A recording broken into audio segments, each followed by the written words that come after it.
Welcome to another episode of First Step, where we get industry professionals, leaders in their field, to share with us the steps they took to get them to where they are today. And with us, we have what would be the probably the youngest guest on First Step at 29 years old. But the young man has been doing big people things, it seems, for a while. And I didn't realize that 29 and 30 is young, but all right, I Yeah, guess. well, you understand where my market is right now, boy. But Yeah, anyway, we have with us Daniel Francis, author, and he actually has the new book out, The Millennial Mind, which is in bookshops. You'll have to let us know because I went looking for it this weekend, Daniel. I didn't see it. yeah, it's So, pressure. It's I mean, with what is going on with COVID, these right. people was in their own little traumatic state right now. So there's not like they're looking to taking books, but right now it's in Sharon's bookstores. But Oh, most of the books get out. I actually just deliver them directly to persons, oh, just to make life brilliant, easy. brilliant, brilliant. Well, then I'll have to order my copy direct from you then. Go send it the link, don't worry. Good vibes. Anyway, but Daniel, I wanna. Well, we would have established a connection through work, through now your endorsement and all of that, and you having to record an ad. But I want to get a little idea of the individual Daniel Francis and what would have led you to make this step in in authoring and in publishing a book. Yeah. No, it's very interesting because even before the interview, I was thinking about it, and I realized that I live my life in silos, right? And depending on where people meet me, they only know about one particular silo. So I did the endorsement with you, and we recorded the ad, and Daniel Francis, the author. Right. Um, but pre-COVID, when people could go outside and go to events, some people would have come to my events and they would know me as Daniel Francis, the event planner. And then I have clients who are lost in life and they met me, they saw an ad and they know me as Daniel Francis, the coach. Some people saw me on a show. It's like, oh, Daniel Francis, the guy who interviews entrepreneurs, right? So Right. it's like I have all these different silos that all kind of fall under the umbrella of entrepreneurship, but they're all connected. I mean, it's kind of hard to see the connection, but they're all connected. Um, but all this really started. I wanted to be a doctor. Okay. Yeah, yeah. I This is wanted to be like a what age doctor. now? From knowing yourself or coming up and realizing that this might be for you? To be honest with you, I feel like when I was doing CAPE, it was a real norm that if you're doing particular subjects, that you're just meant to do particular Field. career, Right, right, right? So I was good at sciences, and the only options were teaching or doctor, and right. doctor just sounded nice, so I went with that one. Just being real honest with you. Okay, cool. Um, Where did you I, go to school? I went to Fatima College, Right. and then for me, I felt as though I was just real young. It's kind of hard to make a decision like that because you pick medicine, you're there for what, 6, 7 years, Yeah, and your whole life is just you really have to love this because yeah. it's. So I took a year off. I did SATs. I went to school abroad and studied in a school called Loyola University in New Orleans, liberal arts. So they make you do philosophy classes and social justice and all these different things. So I Right. got a really good, a nice global perspective.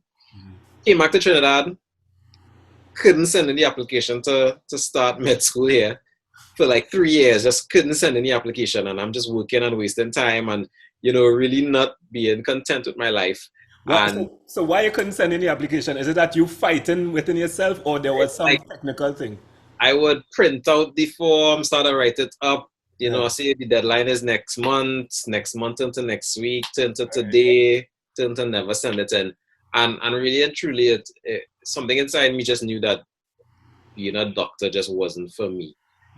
But I couldn't accept it because it was just something I was chasing for so long. I mean, if Right. you spend 4 or 5 years saying you want to be something Right. and you're working towards it, and then you realize you don't want to do it anymore, it's very hard to let it go. It is. You're so anchored to the idea, and that was me. And to be honest with you, I had no plan B. There was no plan B. So Okay. just knowing that if I didn't choose that, I had nothing going on was just Uh, very right. terrifying. And yeah, at a young age, you would have been like about what, 20, early I 20s, would have been what, or late 23 teens? then, Right.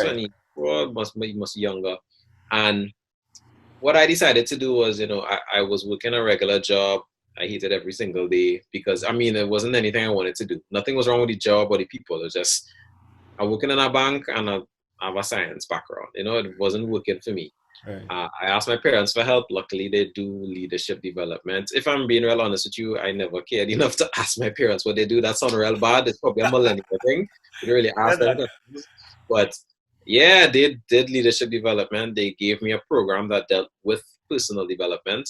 And I did it, and it was like my whole world had changed. It was like I realized that no matter how much potential you have, if you don't know what you want to do in the future, if you don't set goals, if you don't manage your time, manage yourself, manage your feelings, manage your activities, take responsibility for your actions, you end up just doing like I was doing for those 3 years, we're just spinning top in mud, trying to go faster, moving faster, but not going anywhere. yeah, right. And that more or less started the journey of I want to help millennials with their personal development. So that transformed me into a coach. Then I said, I want to be where the millennials are. Luckily, I was able to join a company called Triple E Empire, who throws events for millennials. So I'm meeting millennials. And then somebody wanted me to interview entrepreneurs who are millennials. It just started to make those connections. Right, right. Yeah. And then through all these experiences, after 2 years of doing all of these different things, you and people think that writing a book is like, oh my god, no, you just have to make connections, and the connections I made were whether I'm at an event, I'm doing a consult, I'm just lying with a friend, you talk to them, and the struggles that they're facing with there, it's all linked to the same core like inabilities, the same things that we're lacking in our core. It might be expressed in a different way, but it's all the same thing. And one day I just had an epiphany, and I was just like, wow, I keep repeating myself to people. I had to find a way to get this out there without having to repeat it over and over. Right, right. Just write a book. Right. I mean, knowing full well I don't know how to write no book, but this is the 21st century. Everything is out, is online. Right. There must be a way, and that basically started the journey of actually writing the book, The Millennial Mind, which is a self-help book for millennials. Right. So based on now your story is so familiar to myself, and I'm sure a lot of other people would be able to identify with what you went through in that you're young, fresh out of school, not knowing yourself fully at that point, and you go through a phase where you just I guess marking time then, Yeah. figuring out yourself. And I went through that as well in terms of like when I left school after doing A levels, um, I went to work for the airline. At the time it was Biwi. Oh, So really? you understand. And you explained to me that I still kind of fall within the millennial bracket. So Mhm. hey, I will take that. Let me just do a little short segue. What is the definition of a millennial now, and give me the age range and all of that? If you're being super technical, a millennial in 2020 is somebody who falls between the age of 23 to 39. Oh, no, Right? well, I missed that. I missed that Yeah. via age. I honestly, I would like to give my version of that, which is anybody who falls between 20 to 40, but I might be a little bit biased, but it Yeah, really well, depends. I feel like plus or minus a little 2, 3 years is not a big scene. oh, okay, I feel it. I feel all right. Well, let me not fight on any youth rank at this point. So I'll Yeah. take my old man vibes. But what happened with me? So it still applies in that I went through that same thing.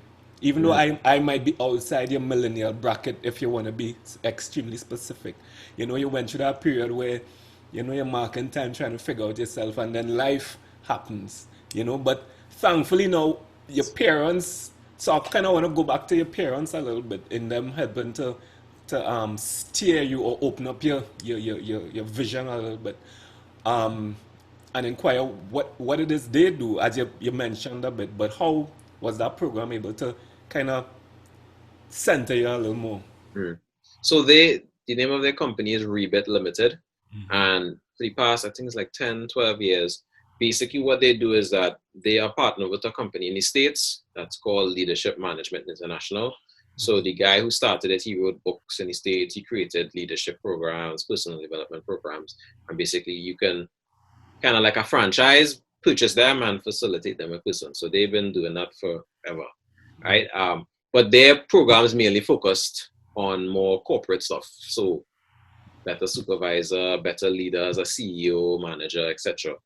But they always had these programs that were more fundamental. So like Right. personal development, building the foundation that they never really used until more or less I came around and they're like, okay, he should try it. Um, So they from that, kind of so they kind of use you as a guinea pig then. well, not really like guinea pig per se. It's just they've never had a need for it Right. until I came about, and that really transformed into me taking those programs and then using them as my own, right? Because again, I joined the Rebit family, but I was doing my own thing. You Right. know what they when people hear about Rebit, let's say on Instagram or LinkedIn, they will know me. Okay. But if you talk to corporate clients, you go to certain establishments, you say Rebit, they just know my mom and my dad. They don't know Right. anything about me. And Right. that shows the dynamicness of the situation. Um, I mean, look, not luckily, but the shift I'm making now is to actually I've registered my own company to start my own thing so I can, have a little bit more control. But I'm still going to be pushing the programs that I was doing with them on top of creating my own programs just to have that diversity. Right. Because I think a lot of times it's fantastic that you actually got involved in an aspect of your parents' business because a lot of times, um, kids tend to separate the two lives, to a big extent where you find children not necessarily picking up or finding it cool to follow what the parents are involved in. So I get them wrong, it's tough to work with family, yeah, because you blur it the is. lines between the family and the personal and then the business, and it's very, very easy to do. Right. Yeah. So I want to get a little personal insight into Daniel, the individual now. So going through school, right? Now because a lot of this program kind of speaks to people who still trying to work it out themselves and then take that first, well, no pun intended, but take that first step in getting the ball rolling. When you were coming up in school, was there anything other that kind of spoke to you in a passionate sense from us, apart from you figuring, well, I want to do medicine, Yeah. because that probably is the most sensible thing to do. But was there something you really were passionate about in pursuing or just liking on a whole? Yeah. I think I think the way life works is that you just experience life. Like life leaves little breadcrumbs for you to follow, and it's really for you to pick up on it. Sometimes you only see it or realize it way after the fact, and for me, that I feel like that happens all the time. Because when I was in school, for instance, I loved basketball. I played probably the whole time I was there. Was captain, loved every minute of it. Um, and I didn't realize that that was like my first experience of being a leader, and not only that, but mentoring people. And I didn't know I had such a passion for mentoring until I got to Form 6 and they were choosing prefects. Right. I had the great honor of being the head prefect at the time, which I didn't realize was such a great responsibility, but it was just mentoring on steroids. I was just responsible for all these prefects who didn't want to do their job. Right. I had to somehow make them do their job, right? And it just really showed me that, okay, I really have a passion. I really like helping somebody get from point A to point B, no matter what the situation is. And that kept being fostered as I got to like university, because I kid you not. I mean, I was there doing my degree was biology, and I had to do the prerequisites for medicine. Right. But some of my favorite courses were the courses on social justice and gender studies and all these other things. And then I found myself gravitating to a lot of mentorship um, groups. So I did mentorship for first year students. Whenever first year students come in, I would take a batch and I would help them integrate into the school. I did mentorship in the honors society, because as part of my scholarship, I had to do honors classes and stuff, and they Right. So needed this help. is this is when this is in New Orleans. Yes, this is in New Orleans, Right. and it was just a lot of activities surrounding mentorship, and it didn't even occur to me at all until I left school. I kind of picked up doing the personal development a little bit, and I'm just thinking back, it's like, wow, a lot of my fondest memories are Right. my mentees. who will message me now and say, hey, I have a mentor, a mentee now, or Right. hey, the goals I told you I wanted to achieve, I have them now, or even the clients who tell me that fills me with the greatest joy. And I didn't really, I couldn't see the breadcrumbs at the time because I was so worried about, what is going to be my career. Because I specifically remember that Form 5, Form 6 transition. Mm. The biggest question they wanted to answer is, hey, what are you going to do? What's your Yeah, career? What are you going to do? yeah, And yeah. it was And just a a lot of lot of times, pressure. yeah, and a lot of times at that age, you're not even very sure. I mean, some people have the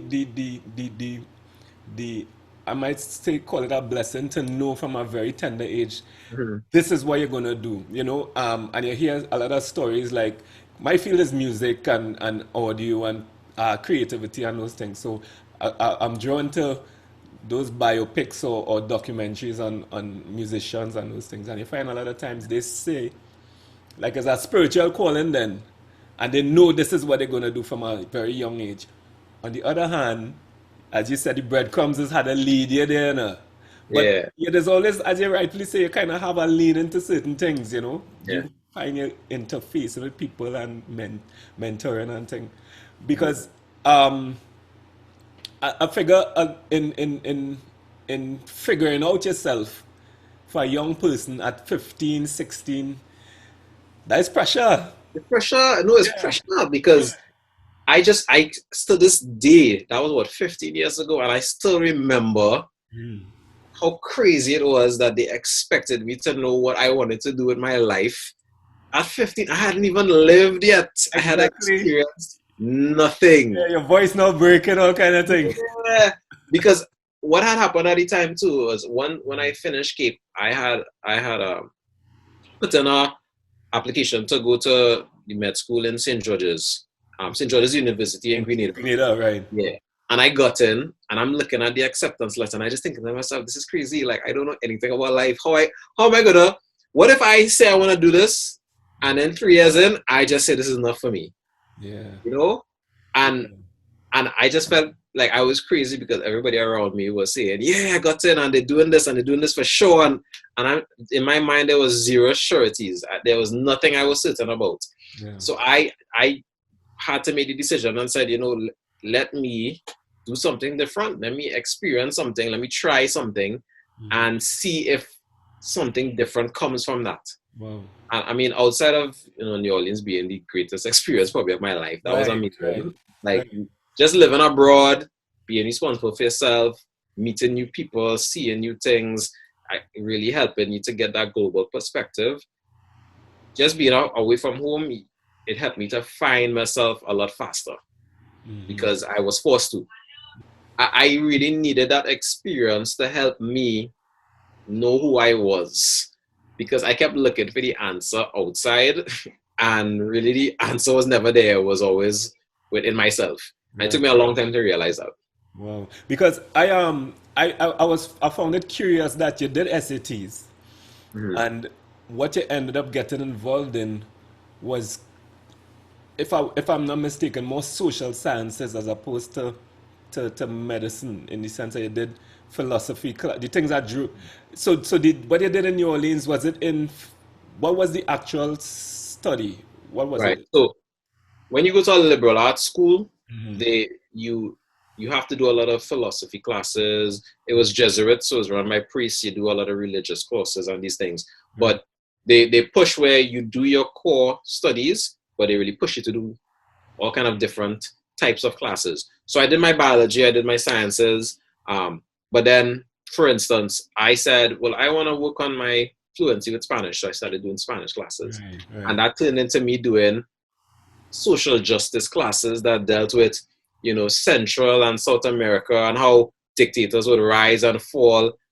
Those are still some of my favorite classes. I still have the books. That's to tell you how much I enjoyed those right, classes. right, Then it turned into me doing art science and art culture with medieval paintings. And this is something I would have never experienced if I had stayed here. right, But it really did broaden my horizon of different things that I would just never ever think I would be interested in. right. And it's weird that I still use those experiences to kind of make anecdotes to people finding purpose in their lives right now.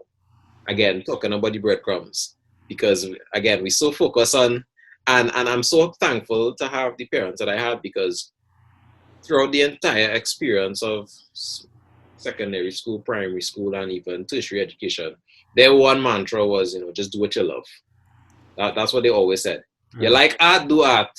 You like literature. I mean, you ain't gonna make any money, but do literature. You So every time I made a decision, it was always based on me, what I liked or loved at the time. So I loved the biology, and I still love biology. I Right. did that. I loved the mentoring, so I kept pushing it. I love basketball. I kept doing it.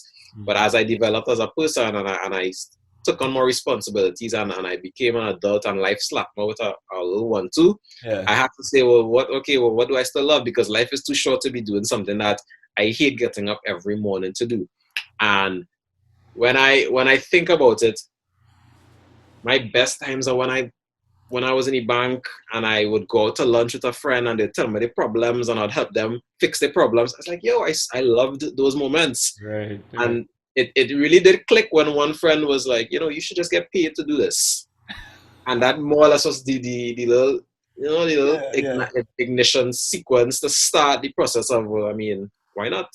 Yeah. That's beautiful. Because a lot of times you it's interesting that you identify that what is the sense in doing something, and you realize that you may realize after a while it was a waste of time, in the sense of your energy not there. And a lot of people, I am sure, to this day, going through the motions. I mean, life happens, as you say. You have to pay, you have responsibilities. Some people have kids, some people have rent, some people have mortgage, and you're now kind of tied in to a certain extent to the rat race. Then, you know, you Mhm. know, being able to find your little joys in between those moments. Apart from the 8 to 4.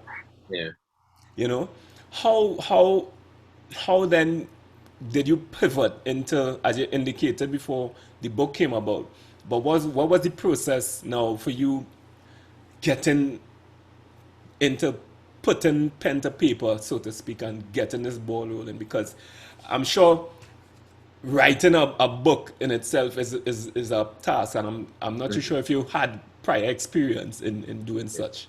I had zero experience. I was terrible at English as a student, so trust me, there was no foundation there at all. Right. But I think things happen for a definite reason. I needed to go through those 2 to 3 years of miserableness, working in a job I hated, to then see for myself what people were going through, to feel for myself what it felt like, for me to know this is not for me, and I need to do better. No matter what I have to do, I have to do better, right? When it came to the book, again, as always, hindsight, when you look at those breadcrumbs, it's just real funny to me how things were placed, right? So, for instance, when I wrote the book last year, that at the beginning of that year, I said I want to read a book a week. That was our goal. It was our crazy goal, because Really? it Yeah, I am yeah, let me hear you was because a crazy goal. But I also had this idea that if you create really big goals, let's say you want to sell 100 of something, you know, you've only sold like 10. You aim for 100, you might hit 50. 50 right. is still greater than 10, right? I experience that in my life all the time, so I try to push that. So I said I'm going to read a book a week. And the majority of the books that I read would have been self-help, whether it be for personal development, leadership, finances, whatever it may be. So by the time September came, when I came up with the idea for the book, I was behind, of course. I was about 25 books in, which wasn't bad.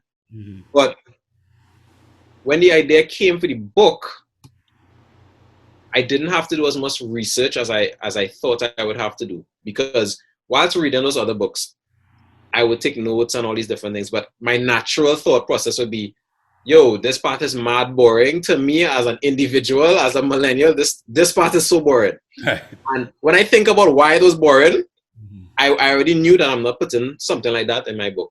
Right. But then I would also note the things that were just real interesting, and I like how it was written or how it was spaced, and I said I'm gonna definitely use this. Right. And so when it came to writing, it wasn't necessarily difficult. right? Because the things that are hard about writing a book are not what people expect. It's not about necessarily the ideas. It's not about being grammatically good because you have an editor who fixed all that anyway. Thank God for Right. my editor because I would be nothing without him. What is the hard part Mm-hmm. is the discipline and the consistency. Mm. The discipline to say I'm gonna write every single day. The consistency to sit down, maybe for the hour, and write every day. I don't know what I was on last year, Mm-hmm. but I was going through something special because the Daniel of 2019 woke up at 4 o'clock every morning, Wow. wrote for 2 hours every single day, and finished the Sunday to book Sunday. manuscript in about a month and a half. Wow. And that is based upon when I got the idea, and I kid you not, this the anniversary was Republic Day.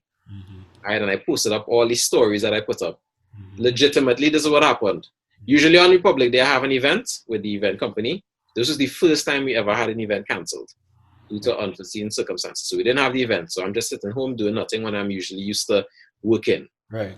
And I came up and I was like making the connections in my mind. I was like, I'm so fed up with doing one-on-ones. People don't understand, you know, I helping somebody so easily. So why can't I help more people? Multiple, Like, right. yeah, a book. So the first thing I did in typical millennial fashion is I went straight to Instagram and my social media platforms and I did a poll. I said, hey guys, I have an idea for a book.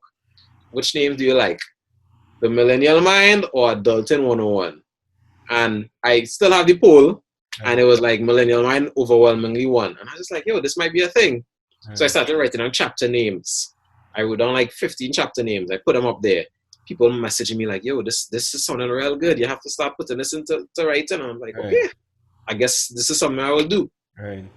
And what really helped is that I'm very methodical based upon being a coach, right? I practice what I preach. I practice what I preach. Preach. Right. So I made the goal and I said, all right, I know nothing about writing a book. So the first step has to be to gain that knowledge. Mm-hmm. Listen, I can't tell you how many YouTube videos I watch, how many books I had read.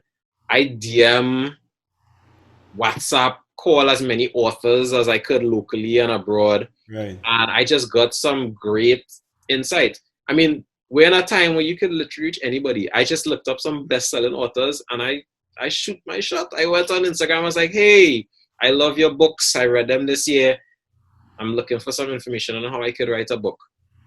Sent that about 50 of them. I got 10 replies. The information Wow. I got from those 10 replies was so valuable to me. Right. My sister had written a non-fiction book earlier that year. Mm-hmm. She gave me the best advice I got from anybody. She said, hey, Daniel, just write every single day at the same time for the same amount of time and you're good. That ended up being the most important piece of Right. information I So got. guys, of course, you take up 4 o'clock for 2 hours. Yeah. Right. Granted, after that time, I couldn't, my body tell me, listen, because you do that, you can't get up earlier than 6 for the next 3 months. It just, I was allergic to 4 o'clock. That was it there. Right. You know, and it's just how things lined up. Earlier that year, I had a client who did a full program with me. He started a publishing company after we did the program. He saw what the post, he said, yo, that is going to be fire. You need to let me help you. We Right. sat down, he helped me create a whole strategy, fill all the holes of all the things I didn't know. Right. And I had like 4 pages of things that I needed to do between October to the launch in April. And it was just crazy how the dots were being connected, not only from like the things I was doing, but the people in my life. Right. So I said, okay, for everything that I'm not good at, I'm just bringing on somebody. I brought on a marketing person who I worked with in the events company. I had the author friend who did the program with me. He was helping me create the strategies. I brought on a publicist friend. She was going to help me with all the PR. I got an assistant, another person who worked in the events. So she was doing some day-to-day stuff. I have a neighbor who does photography. So I did all my photo shoots by him. Nice. And I had all these people, put them all in a room. And I said, hey guys, this is what I want to do. This is where I see you helping. Let's make a full plan out of this. And everybody gave their 2 cents. How difficult was it? Actually, this might be more like a rhetorical question, but let me get an idea because I feel I already know the answer. But how difficult was it managing all these different professions or professionals and their personalities in bringing this whole project together? Because you brought them into the room Mhm. with all the different skill sets, and then expressing your vision and having to manage this group to materialize it. How difficult was it for you, if it was at all? Honestly speaking, it wasn't difficult. It was just because I think what the problem that people have is that they make the plan and then they send it to the persons separately. So when one person says something, that action now interacting with another plan with somebody, it Right. clashes. When I had everybody in the same room, when the marketing person said, hey, this is my marketing idea, let's do these videos, let's post on these days, the photographer is now saying, oh yes, so I can come on those days, take pictures, we get a behind the scenes, and you also have content to run before you post it. Now Right. that is not something that I would have, Thought out. connected those dots by myself. I Right. needed them there to do that, right? And because the campaign was so long, because honestly it was 6 months between the book having the idea and then actually launching the book. Wait. Let me just place in my mind, just take a pen for 1 second. Your mission to read a book a week, right? That came prior to you having the idea to write the book out. Way prior, Prior. way prior. Right. And then, so that, I guess, as you say, the breadcrumbs, that has Mm-hmm. helped mold or shape your mind to prepare Mm-hmm. you for writing the book then. And then, Inadvertently, yeah. right, cool, right. Trust me, Beautiful. it have way more of those. That's just one part. It One. was because anyway, I'll get to that one. So Yeah. funny enough, Mhm. I had the meeting. I had the full budget of all the money that I had to spend. After that, it came up to like $50,000 if I wanted to do this like with everything I had. But I'm thinking to myself, I have to. This is my first book. This is my baby. This is something that could make or make Great. me, because Right.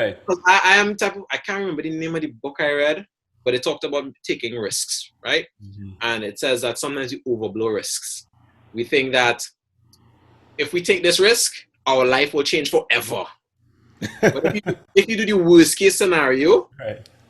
on a scale of 1 to 10, the level of change in your life, negative change, might be like 3 or 4, and you could reverse it.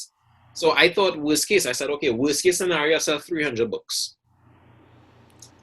That's not that bad. I still have Right. enough money to pay some things, and then on top of that, Mortgage. I can also bring this book into meetings when I want to get clients or corporate, right? But Daniel don't have $50,000. Right. So I said, well, if I really believe in this, I'll take out a loan. Because a 50,000 loan is like, I think it's the lowest they offer anyway. So the monthly installments are not terrible. Funny enough, I go to the bank, ask them for the loan. The bank tells me no, because they're like, you never took out a loan before. So how are we just gonna, you have no security? Yeah. No history. I have no banking history. Yeah, And you I being in know. the banking, Daniel, you should have known better. But No, hey, no mind I used to work with them, so I say, well, this guy exactly. can Yeah. buy, right? So I Yeah. say, all right. I went to another bank. I get rejected. I still have the documents on me. There's a friend from Fatima who works in the bank. So he always used to work downstairs, because when I worked in FCB, I was upstairs doing credit card center. He was downstairs. He sees me when I was depositing money a day, and he said, hey, you didn't want to get a loan the other day? I was saying, yeah, I get rejected. He's like, oh, well, I'm going to talk to a manager. So he goes, talks to the manager, comes back and says, today is the last day for a Christmas loan that we're offering, where it's an unsecured loan. And I just thinking to myself, let's do this. So you telling me that he just happened to see me when I go to deposit money to tell me about the last day of that I could send in this request, and I just happen to have all the documents with me to get this loan to pay off my book. In my mind, I'm saying this book is going to be so successful. Like, stars can't align so perfectly for Right. something to Indeed. happen without there being some kind of deeper meaning, right? Get the money, start to pay people, things rolling, it looking good. Then when the book is about to launch, COVID-19 happens, and that dashes all my plans of having a physical book launch, of course, because they said you can't do anything in person. And I was running out of money because I spent too much on this or spent too much on that, because with the physical launch, I had to pay for stuff beforehand, and then it didn't happen again. So that's like, I think it was like $10,000 that I couldn't get back. which was painful because it was to a T. And I had people who, because I was going to set, it was going to be a ticketed event, and you had to request before. So I had persons who already requested to get a ticket. Right. But now I have no event, money don't spend, and I 10K in the hole, and And the other COVID happening. So did it's you not like the anyway? No matter business is what banging. happens. Right, right, So I had to figure this stuff out, and right. honestly, I started getting depressed. I just started to say, you know what? Here, what Netflix for the next 2 weeks? I'm gonna pretend like this doesn't exist because this is pressure. Right. Because you plan something for 6 months, and it's so perfect, Mm-hmm. and then it starts to fall apart because the goal was to launch it on my birthday with the event. So Right. now people, usually on your birthday get a lot of attention, and then people want to come to things that you have. So it just lined up Yeah, perfectly. that's a good idea. Yeah, you're right. Yeah. And then and what really brought me back was two things. One, I had to finish the final edits of the book. Funny enough, the So name of the this chapter. took you out of your dark hole then, your Yeah, Netflix yeah. So I depression. had to edit because the editor was like, "Yo, it's the final edit. We Right. finished the book this month. So I have to do it." So I come out on Netflix, my Netflix binge. I put away the laptop, Right. and I start to print out and I'm looking through. And I'm looking at this chapter, and it's talking about, life happens, because that's the name of the chapter. And you kept saying life happens. Funny enough, that's the name of the chapter. And it's talking about how you You're can't looking at your own chapter. my own chapter, Right. editing it. Yeah. I'm reading the paragraph. It says, things happen for a reason. Sometimes we can't control what is happening, but we can control the way we control our feelings and our actions and our behavior. So, yes, the external world might be falling apart around us, but we can still control ourselves and make that change. And I'm just thinking to myself, I'm a huge hypocrite because the same thing is happening to me right now, and I'm falling apart. Right. So I'm saying something have to change. Right. And around that time, well, 2 weeks prior, before I went on the binger, I started sending out early copies of my books to different persons, people I wanted to get their insight on, influential persons, all these different things. And I sent one to a soca artist friend of mine. It was actually college boy Jesse, who won the Right. Who wants Soca Monarch? Soca Monarch. This man sent me a 2-minute long voice note saying, "Yo, this book is it. Too many young people need to hear about this. I'm so happy you wrote this. This is gonna change lives." And I just got so emotional. I was like, "Yo, I can't let this end here. Right. I've done too much. It's coming along, and I'm starting to see the impact that it could possibly have." So then I rallied. I brought the team together. I said, "Guys, we can't do the physical launch. What is the alternative?" Put our heads together. We came up with the virtual launch. So I actually streamed live on Instagram, rented a studio, and did all the things that I wanted to do in the physical launch, but virtually. Brilliant. Right. So we had a host. Kivo hosted it, and we kept in the 5 people limit. So it was Kivo, me, the studio person, and one assistant, and we did the whole thing. And all the persons who were performing, like we had a violinist, we had a spoken word artist, we even had Nyla perform. All of them did a joint live into the feed. Okay, cool. And I even got sponsors. We got like UTC to sponsor it. We got all these different book related companies to give giveaways and stuff. And at the end of the day, we had 2,500 people view that live. Wow. Now, this is even made more crazy by the fact that around this time they had all these crazy lives happening. So we used to have these legs and pegs live, where people would be going crazy. So I was getting feedback like, "Yo, this is never gonna work because you had to compete with this." But it worked, and I still remember, that launch happened April 30th. I did not have to actively sell that book for 3 months. I didn't have to directly message anybody. For the next 3 months, it was just book sales, deliveries, book sales. It was just being churned out. And it went from a very scary moment to, a success. Because you had to remember, I still had to start paying back a loan. But I was 10K in the hole.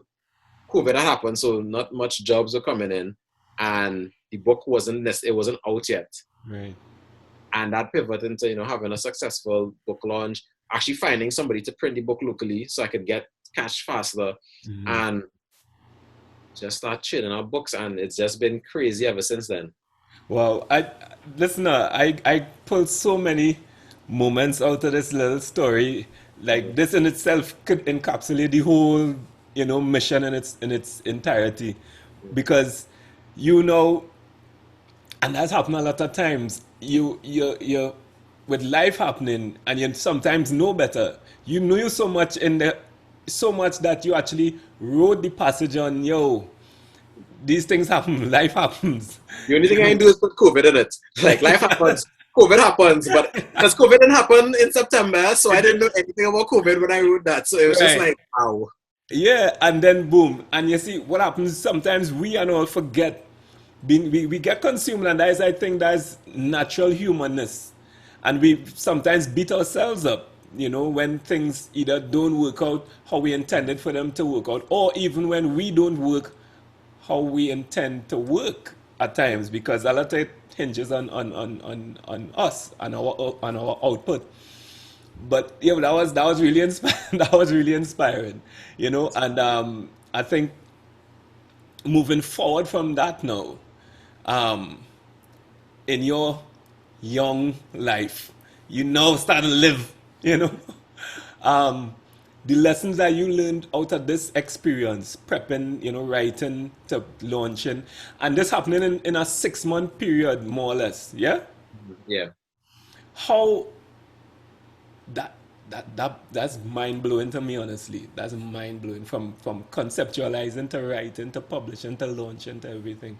And How it was no? just even crazier, even before I asked that question. Uh, Me writing the book has helped me to realize that I want to help Caribbean authors to write books because I think it's important and I think we have a lot of potential. But I started just reading on some books about writing and stuff, and you read these authors' words, and it blows my mind because all these authors are like super introverted. Now I'm very extroverted, so in my mind I'm just thinking, I guess an extroverted author is not a norm. right. And then you listen to their words, and they talk about, on my first book, I was really excited and I thought I was going to sell 1,000 books and 10,000, and I ended up selling like 50, Right. right? And I think to myself, and I was just thinking to myself, wow, when I wrote this book, I Googled how much a first time author would sell, and they said, oh, 250 books in the first year. And I said, well, forget that. I ain't going through all that. I ain't doing all this work for no 250 books in a year. So I said, I got to multiply that by 10, so 2,500 books in the first year. Right. Which is a crazy goal for a first time author. No, Daniel, to that Google search, is it based on Caribbean figures or Nah, that's American international? figures. Oh, well, yeah, then you had to Actually, kind of. it's worldwide. No, it's worldwide. It's It's worldwide. worldwide? Oh, Yeah. wow. And honestly, it's 250 because most authors don't actively sell their books. They Uh, just put it on Amazon I'm and home. they push those sales, Right. right? But I did all. I did the Amazon. I pushed locally. I printed here. I sold. And, I'm going to be at 1,000 books this month. And I'm probably going Oh, to make like anywhere between 1,500 to 25 to by the end of the 2,000 year. by the full year. And it is not really hitting me that is actually very huge. Like as a first time author to sell that much in your first year by yourself during a pandemic is like, I think it's unheard of. You know And what? Uh-huh. That's amazing, and that really inspired me, because we think a lot of times that we in little Trinidad, well, I hate to hear right? that. Yeah. And we kind of, by the lower averages, then your numbers would be way smaller, Hmm. based on the fact that, I mean, it's a smaller pool, Yeah. you know. But you now hitting 1,000 plus, right? And gauging, X amount before the end, by the end of the year. Mm. How how if now I can't take it out of my mind. If you were in the US, Daniel, Mm. you might have been on probably the number one booksellers list or something. I don't know. Well, those lists are real hard to get into because you have to sell like 1,000 or 2,000 in the first week or two, Right, right, and right. that actually comes from having multiple books because you grow a fan base, and then over time people get used to buying your book. Right, right. But if I'm being honest, if I was American and I did this, because again, things that I thought about would be an issue. Simple things as my book is on Amazon. I say, hey, would you like to buy my book on Amazon? 80% of people don't have a credit card to buy a book on Amazon. Some don't even have Amazon accounts. Some of them don't have like a Dropbox to get the book Yeah, even physical, physically, right. right? If you're in America, you don't have those issues. A debit card could buy something on Amazon, you know? You have 2-day shipping is nothing. So yeah, I had to get creative. And then I saw a breadcrumb that just really killed me, you know? I spent, 3 years in this event company selling tickets for parties. Tickets priced at $250, $350, $400. I would have never thought how much of a gauge that would give me to sell books. Because when I took out that loan, my confidence came from knowing that I sold 300 tickets for a carnival event that we had, and the ticket was priced at $350. If I could do that in 3 months, I could more than sell 500 books that cost $150. Right. And I think that's the difference between like as an extroverted author, especially when you're doing a lot of things. Some things will come easier because if you're introverted, you don't want to talk to people. You might use a blog, you might use ads. But when you're extroverted and people know you and you're not afraid to get in their face and you know how to talk to them about certain things, especially when it comes to sales, it opens a whole new world because I was not afraid and I knew that I could get those numbers based upon selling tickets. When I started selling tickets, I was shy. I was like, I don't want to talk to nobody about a ticket. They don't care. I passed all them scared moments and the fear of rejection and the failure and who judging you. But all that internal is all up here. I had passed all that. So when it now came time to do this, it was easier than if I had not done that. And I keep telling people, you had to experience life. You have all them things you think is failure and rough times and beat up. Be happy for those times because when you finish those times, I promise you it is preparing you for something so much bigger and better. Like I kid you not, when we had the first carnival event, I failed so hard. I sold like 20 tickets, right? I invested in the event, so I had to sell 60 tickets. So those 40 tickets I didn't sell. I had to pay for them out of my money. Wow. After that experience, I was like, this can never happen again. And that helped me prepare to sell the 300 tickets the next year, which then gave me the confidence to sell 1,000 books this year because I knew what I could and could not do. You have to be able to feel uncomfortable. You have to take big risk early, feel the pressure, grow from the pressure, because when you grow now, you cannot do things that you could never imagine. And it just keeps getting bigger and better from there because I'm here now, but I know I still have real stuff I need to do. And I have more experiences that are going to be tougher than I've experienced before. And they're all going to grow, compound, and help me to be a better person, a better business person. I was actually about to indicate that the success of this book will actually be for you multifaceted in the sense of one, success in a financial aspect, right? From sales and whatnot, right? Which is honestly to me the surface part of it. Yes, you feel rewarded for your work and you see, you're seeing the returns for your work. But I think the bigger success in this for you, this is my own observation, might be the fact that you went through all these experiences in producing this tangible product. Definitely. And you now can draw on that. Definitely. And because you will never regress, you may lapse a little bit, but you'll never regress. You always have this platform to then build on top of. That's amazing, Daniel. I'm really, really impressed with that journey. That's crazy. That's crazy. No, so moving forward now, and you having the book published and you're working it. Oh, by the way, out of this, I really wanna send the word out to my followers, my little followers that we have. We wanna take Daniel levels from 1,000 to at least 1,010 people. So the man doing the book, support the brother. Is a young fella entrepreneur doing his thing. So we wanna go out there, purchase his book. Right now it's only at Charon's, and then we'll get Daniel information. He's doing home delivery. I'll send out the form because I personally, I really prefer to deliver it because I get to meet the person. So exactly. So Daniel doing deliveries. Yeah. Beautiful. So that's more.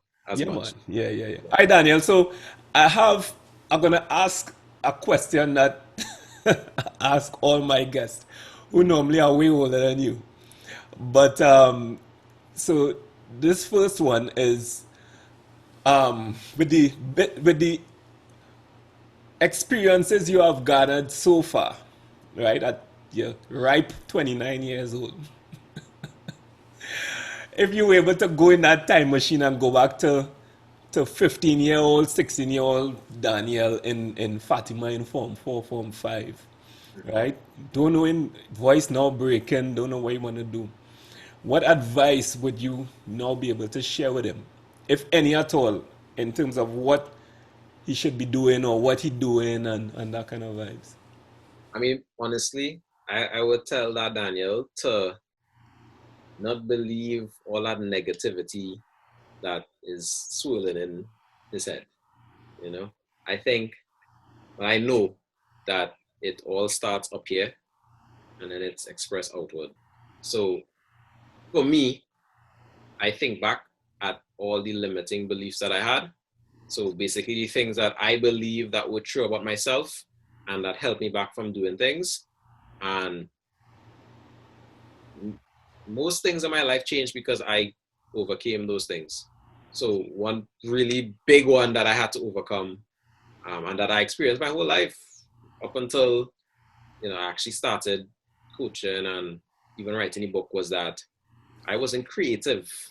I honestly believe this. Like when I was in Fatima and in university, I felt as though I never came up with creative ideas. I never came up with anything new, and that it just wasn't for me.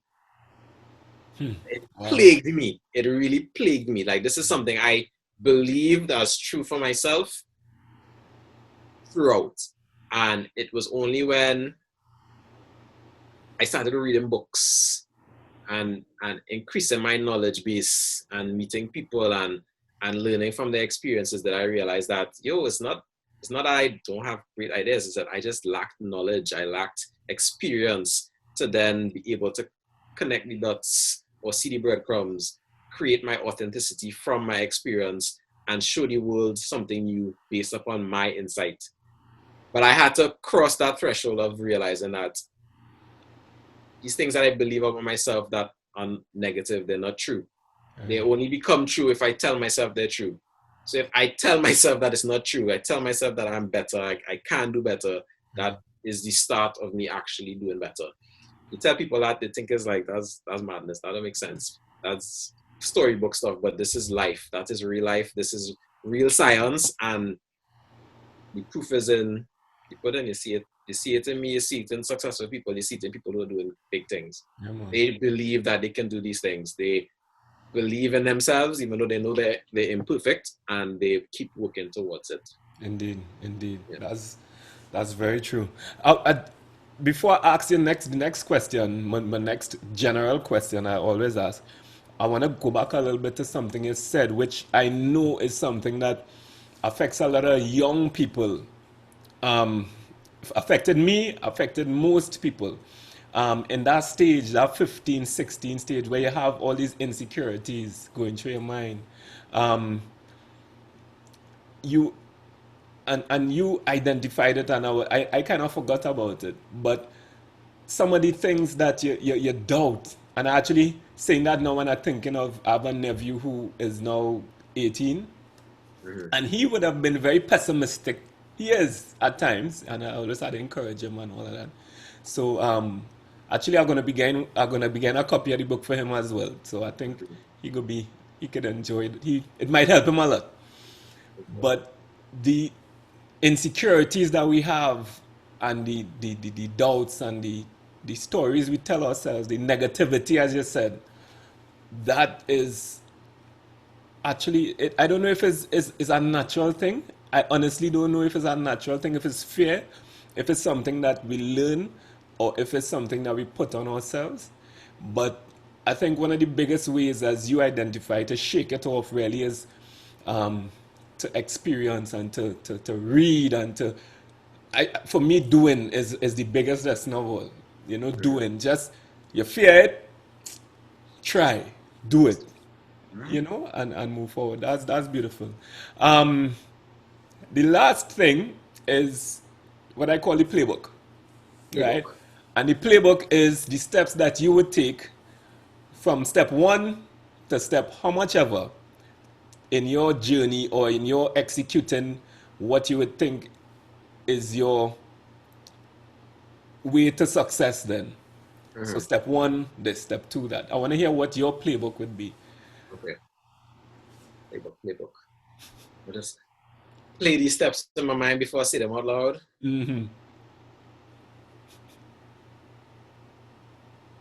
All right, cool.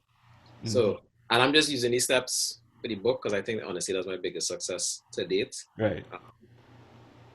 One, you have to come up with the idea. And that idea can be sparked, it could literally be sparked by anything. I think people need to know what action sparks ideas. For me, I get a lot of ideas when I'm driving because I'm an autopilot, so my mind kind of quiets down and the ideas just jut out. I know some people, it's when they're showering or sometimes when they're sleeping, they get the ideas and they have to jot it down. Find wherever that is, use it. For me, it's Right? washing ways. When I washing ways, the Oh idea. God, I hate washing wares. You lost me with that one, but hey, to each their own. Each their own, right?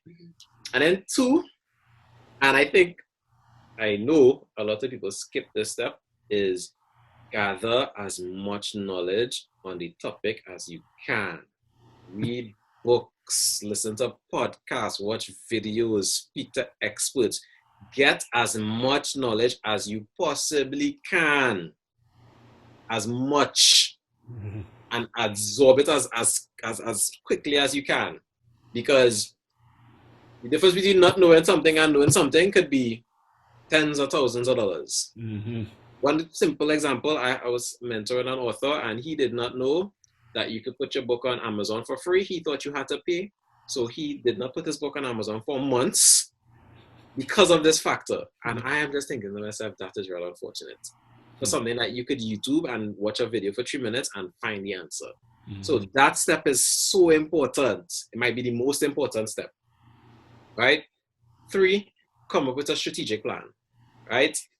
I think my biggest help with all of this is having the plan laid out with dates and who's doing what to help me along the way, right? And I add the strategic part because I think it's really important to not just think about the length of the campaign, but think beyond.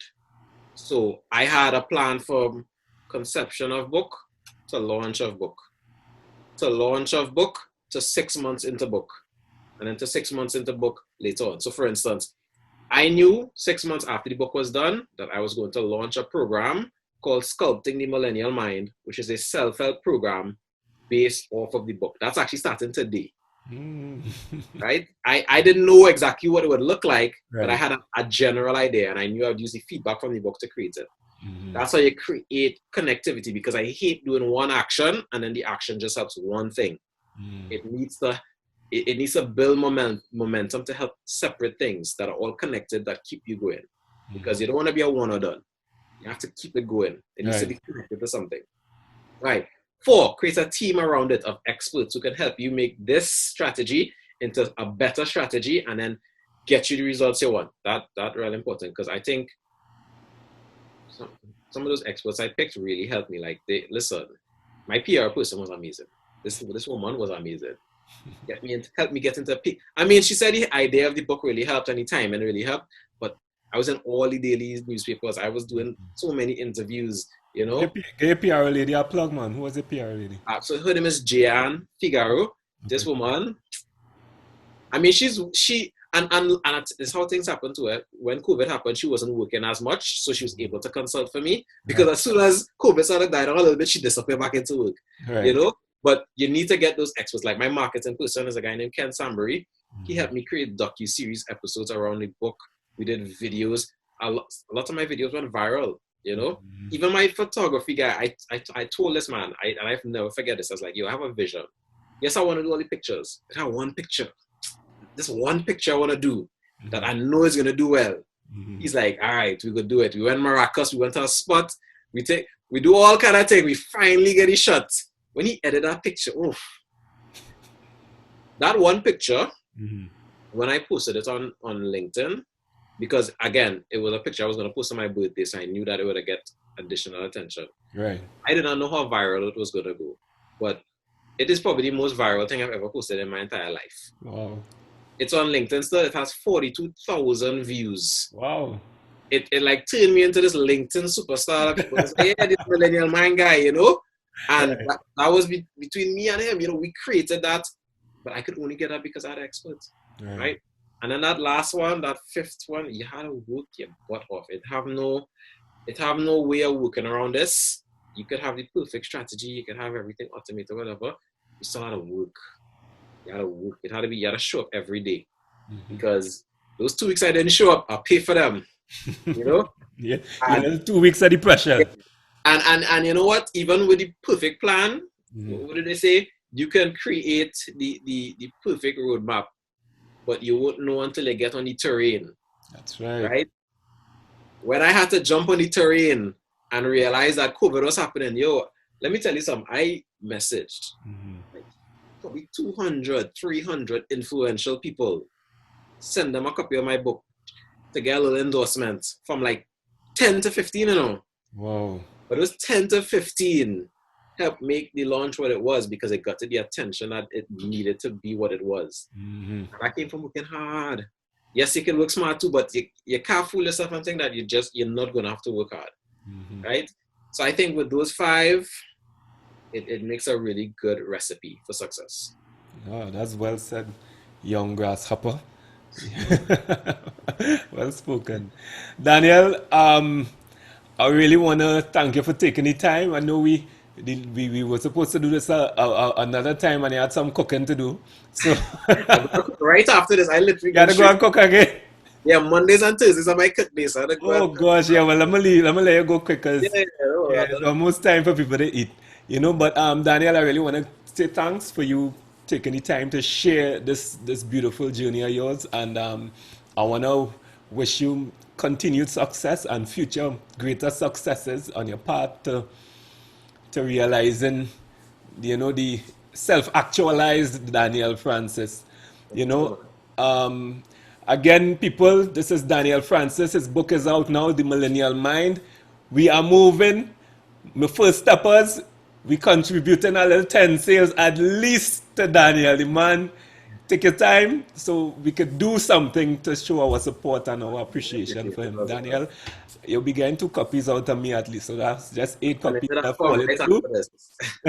We go talk. Right? And Daniel, again, I want to say thanks for sharing, my brother. No problem at all. And I really hope that it helps a viewer out there and emboldens them to chase their dream because life's too short not to. Indeed. Well said. All right. Stay blessed, partner. All the best.